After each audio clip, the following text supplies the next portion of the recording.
ശരിക്കും ജീവിത പങ്കാളിയാര്? ഭാര്യയാണോ, അമ്മയാണോ, അച്ഛനാണോ, മക്കളാണോ, സുഹൃത്തുക്കളാണോ? നമ്മുടെ യഥാർത്ഥ പങ്കാളി നമ്മുടെ ശരീരം തന്നെയാണ്. നമ്മളൊക്കെ താമസിക്കുന്ന സ്ഥിരമായ മേൽവിലാസം.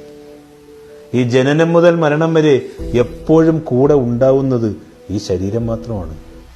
മറ്റാർക്കും പങ്കിടാൻ കഴിയാത്ത നമ്മുടെയൊക്കെ സ്വത്ത്, നമ്മുടെ ബാധ്യത, ഇവയൊക്കെയാണെന്നേ ശരീരം എന്ന് പറയുന്നത്. ഇത് നമ്മുടെ ഉത്തരവാദിത്വമാണ്. അതിൽ നമ്മൾ ജീവസായി നിലകൊള്ളുന്നു. ഭാരമില്ലാത്ത ആത്മാവിന് പിറവി കൊള്ളാനായി അമ്മയുടെ ഉദരത്തിൽ രൂപപ്പെടുന്ന ഭാരത്തെയല്ലേ ശരീരം എന്ന് പറയുന്നത്.